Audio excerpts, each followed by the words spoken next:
मनुष्य को जहाँ मिल जाए ताहार मूल्य से बुझे नाही, सही जिनिस व्यर्थ हो जाए। जहाँ मिल न थाए ताहार मूल्य मनुष्य बुझीपारे। नमस्कार बंधुगण, आपण मानंकु आमर ही चैनल को स्वागत। आज ही ज्योतिष कार्यक्रम कन्या राशि व्यक्तिविशेष मानक पाई बहुत ही अधिक गुरुत्वपूर्ण अच्छी।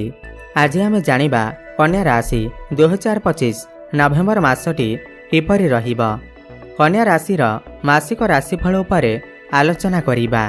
सेमानकर स्वास्थ्य, शिक्षा, प्रेम संपर्क, वैवाहिक जीवन, भाग्य, क्यारियर एवं व्यापार वाणिज्य उपरे विस्तार भाव में आलोचना करिबा।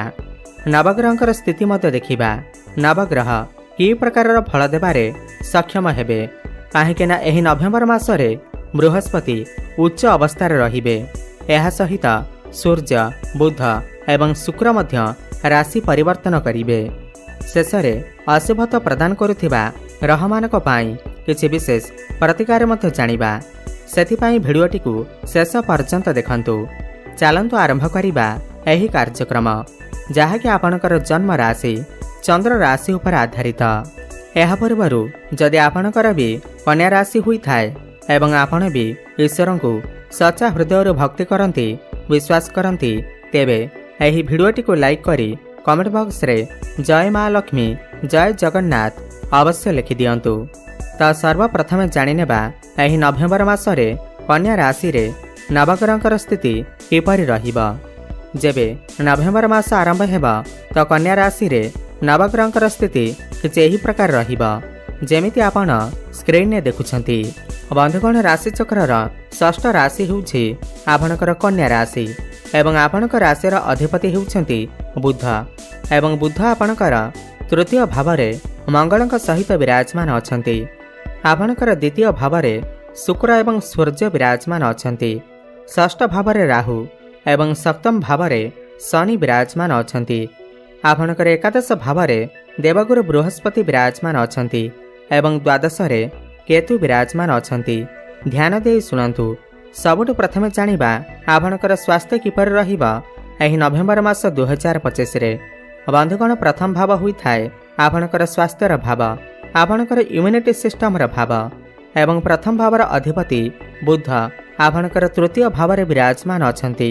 देखंतु, एही मासरे बुध आपणकर तृतीय भाव में मंगलक सहित विराजमान अछंती एवं 23 नवेम्बर को बुध वक्री होई करी आपणकर द्वितीय भाव मित्रक घर को चलन करिवे। तो 23 नवेम्बर पूर्व आपणकर टिके पेट जनित समस्या किछि देखा देई पारे। बुध तृतीय रे षष्ठ, अष्टम एवं द्वादश घर रहिले टिके स्वास्थ्य समस्या देखा देई पारे। खास करी बुध हेउछंती त्वचार कारक ग्रह, स्किन कारक ग्रह। तो आपणकर त्वचार किछि समस्या देखा देई पारे, पेटर किछि समस्या देखा देई पारे, किंबा आपण कोनोसी स्थान को जदि यात्रा करूछंती ताहले आपण आपणकर खाद्यपेय उपरे टिके विशेष ध्यान दियंतु। नहले 23 नवेम्बर परे आपणकर स्वास्थ्य बहुत भल अछि। एबे जानिबा आपणकर शिक्षा क्षेत्र किपरि रहिबा एही नवेम्बर मास 2025 रे। बंधुगण, पंचम भाव होई थाए आपणकर शिक्षा क्षेत्रर भाव एवं पंचम भावर अधिपति हेउछंती शनिदेव एवं शनि आपणकर सप्तम भाव में विराजमान अछंती। देखंतु, एही मासरे आपणकर पाठपढ़ार स्थिति बहुत ही अधिक भल अछि। शनि आपणकर केन्द्र रे शश नामक राजयोगर निर्माण करुछंती। एहा सहित पंचम भाव उपरकू कौनसी भी पाप ग्रहंकर दृष्टि नाही एवं खास कथा एहा अटे कि ज्ञानर कारक ग्रह समस्त देवता मानकर गुरु देवगुरु बृहस्पति तांकर उच्च दृष्टि आपणकर पंचम भाव उपरकू देउछंती। यार माने हेउछि आपण पाठपढ़ारे बहुत अधिक उन्नति करिवे। पूर्वर जदि आपणकर मन पाठपढ़ारे लागु नथिला, आपण आपणकर पाठपढ़ा को नहीं एग्जाम को नहीं कन्फ्यूज हेउथिले, तेबे ताहा सब दूर होइजिबा। पाठपढ़ारे आपण किछि ना किछि बड़ डिसिजन अवश्य नेबे। आपण जदि किछि उच्च शिक्षा करिबा को चाहुचंती, हायर स्टडी करिबा पई बाहर को जेबा को चाहुचंती, नूतन स्थान रे एडमिशन करिबा को चाहुचंती, ताहले एही मासरे निश्चिंत भावरे करि परिबे। आपण को शुभ फल प्राप्ति हेबा। एही मासरे जदि आपणकर किछि एग्जाम अछि, कॉम्पिटिटिव एग्जाम अछि, समस्त प्रतियोगितामूलक परीक्षा रे आपण को सफलता प्राप्ति हेबा। एबे जानिबा आपणकर प्रेम जीवन किपरि रहिबा एही नवेम्बर मास 2025 रे। बंधुगण, पंचम भाव ही होई थाए आपणकर प्रेम जीवनर भाव शिक्षार भाव एवं संतानर भाव मते होइथाए। जेमितिक मैं आपको कहली पंचम भावर अधिपति शनिदेव आपणकर सप्तम विराजमान अछंती एवं सीधा दृष्टि आपणकर राशि उपरकू देउछंती। देखंतु जेउ पर्यंत बुध मंगल सहित युति करिक बसिछंती आपणकर प्रेम जीवन में टिके समस्या देखा दे पारे। आपण छोट छोट कथा को नहीं आपणकर पार्टनर को सहित झगड़ा करि पारंती। मन मनांतर देखा दे पारे। आपणक भितर टिके क्रोध देखा दे पारे। शनि आपणकर राशि को देखुथिबारु जिद्दीपण मध्य देखा दे पारे। किंतु बृहस्पतिंकर दृष्टि आपणकर पंचम भाव को रहुथिबारु शनि केंद्र रे विराजमान थिबारु आपणकर प्रेम जीवन में जहाँ भी किसी समस्या आसिले मध्य ताहा 15-20 नवेम्बर पर धीरे धीरे दूर हेबाकु लागिब। आपणक भितर तालमेल ठीक हेबाकु लागिब एवं भल पाइबा बढ़िबा। एबे जानिबा आपणकर वैवाहिक जीवन किपर रहिबा एही नवेम्बर मास 2025 रे। बंधुगण सप्तम भाव होइथाए आपणकर वैवाहिक जीवनर भाव एवं सप्तम भावर अधिपति हेउछंती देवगुरु बृहस्पति एवं बृहस्पति आपणकर एकादश भाव उच्च अवस्था अछंती। देखंतु एही मासरे आपणकर वैवाहिक जीवन मिश्रित फल प्रदान करिबा। बृहस्पतिंकर दृष्टि तांकर निज घर उपरकू सप्तम भाव उपरकू रहुथिबारु आपणकर वैवाहिक जीवन में जहाँ भी किसी समस्या चालुअछि किंवा पूर्वर चालुथिला किछि मन मनांतर चालुथिला ताहा सब दूर होइजिब। आपणक भितर तालमेल ठीक रहिबा। आपणको किछि खुशी खबर मत प्राप्ति होई पारे आपणकर लाइफ पार्टनर को द्वारा एवं नूतन दंपति मानकु संतान सुख मध्य प्राप्ति होई पारे। काहेकि पंचम भावर अधिपति शनि मध्य सप्तम विराजमान अछंती। आपणकु संतान सुख प्राप्ति होई पारे। आपण किछि फैमिली प्लानिंग करि पारंती, किछि बुलिबार प्लानिंग करि पारंती। किंतु शनि सप्तम थिबारु आपणकर लाइफ पार्टनर आपणकर कथा न सुनि पारंती।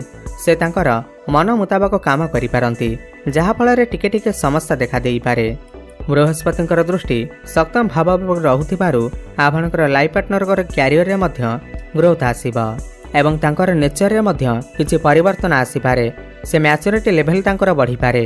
से समस्त कार्य को बहुत भल भाव मैनेज करि परिबे। एबे जानिबा सबठार गुरुत्वपूर्ण विषय वस्तु जहाँकि आपणकर भाग्य क्यारियर एवं व्यापार वाणिज्य किपर रहिबा एही नवेम्बर मास 2025 रे। बंधुगण नवम भाव होइथाए आपणकर भाग्यर भाव, दशम भाव होइथाए आपणकर क्यारियर भाव। नवम भावर अधिपति शुक्र आपणकर द्वितीय भाव विराजमान अछंती। देखंतु एही मासरे आपणकर भाग्य प्रबल रहिबा। भाग्य को नहीं एही मास सर्वश्रेष्ठ रहिबा। काहेकिना शुक्र तांकर निज राशि द्वितीय राशि रे द्वितीय भाव विराजमान अछंती, धन भाव विराजमान अछंती। एहार माने हेउछि एही मासरे भाग्य बଳରେ आपनको धन प्राप्ति हेबा, आकस्मिक धन प्राप्ति हेबा। आपणकर पूर्वरु जहाँ भी किछि आर्थिक समस्या रहिथिला ताहा सब दूर होइजिबा। आपण एही मासरे पैसा किछि संचय करिवे एवं आपणकर डेली इनकम मध्य बढ़िबा। आपण किछि बड़ कार्यर आरंभ करि पारंती, बड़ इन्वेस्टमेंट करि पारंती किमा घर को कोनोसी बड़ जिनिस क्रय करिके आनी पारंती। घर परिवार रे हसखुशीर लहरी लागि रहिबा। घर को कोनोसी नूतन अतिथि मध्य आसी पारंती। पितांकर साहाय्य सहयोग मिलिबा सहित पौत्रिक संपत्ति मध्य आपनको लाभ प्राप्ति हेबा। क्यारियर कथा जदि बृहस्पति आपणकर एकादश भाव विराजमान अछंती। एही मासरे आपणकर भाग्य मध्य आपणकर बहुत अधिक साथ देउछि। मंगल बुधंक सहित थिबा हेतु क्यारियर क्षेत्र में टिके अपडाउन देखा दे पारे। बेले बेले आपणकर मन काम कार्य लगी न पारे। किंतु भाग्यर साथ मिलुथिबारु जो माने बेरोजगार अछंती, जो मानक पाखरे किछि भी चाकरी बाकरी नाही, सेमानको नूतन चाकरी मध्य प्राप्ति होई पारे एवं जो माने भी प्रमोशन अपेक्षा थिले सेमानकर प्रमोशन मध्य होई जाई पारे। बृहस्पति एकादश भाव थिबारु आपणकर समस्त मनर इच्छा निश्चिंत भाव पूर्ण हेबा। आपण कोनोसी एमएनसी कंपनी रो जॉब ऑफर मध्य आसी पारे। आपण आपणकर काम कार्य को नहीं बहुत अधिक धाँ दौड़ मध्य करि पारंती। मंगल बुधंक सहित थिबा हेतु आपणक भितरे साहस पराक्रम मध्य बढ़िबा। साहस पराक्रम बलरे आपण आपणकर काम कार्य को ठीक भाव में करि पारिबे एवं आपणक पाखकु नुआ नुआ काम आसीबा एवं आपण समस्त टार्गेट को अचीव करिबारे सफलता हासिल करिबे। व्यापार वाणिज्यर कथा हेबा जदि व्यापार भावर अधिपति बृहस्पति उच्च अवस्था ताहा पुणी एकादश भाव अछंती। एही मासरे आपणकर व्यापार वाणिज्य बहुत ही अधिक भल रहिबा। बहुत अधिक उन्नति प्रगति करेंगे, प्रॉफिट हेबा, फाइनेंशियल ग्रोथ हेबा। आपण किसी नूतन व्यापार मध्य आरंभ करिपारंती। पार्टनरशिप रे आपण किसी व्यापार मध्य आरंभ करिपारंती। एबे जानिबा किसी उपाय विषय रे जाहाको करिबा द्वारा एही मासरे जहाँ भी किसी समस्या रहुअछि ताहा दूर होई पारिबा। सर्वप्रथमे तो आपण बुद्धंकर बीजमंत्रर जप अवश्य करंतु। ओम ब्रांग ब्रिंग ब्रंग सह बुद्धाय नमः 108 थर प्रत्येक दिन जप करंतु। शुभफल प्राप्ति हेबा। एवं प्रत्येक दिन हनुमान चालीसार पाठ करने सहित सूर्य को जलार्घ्य अर्पण करंतु। शुभफल प्राप्ति हेबा सहित आपणकर भाग्य रे उन्नति आसीबा। धन्यवाद।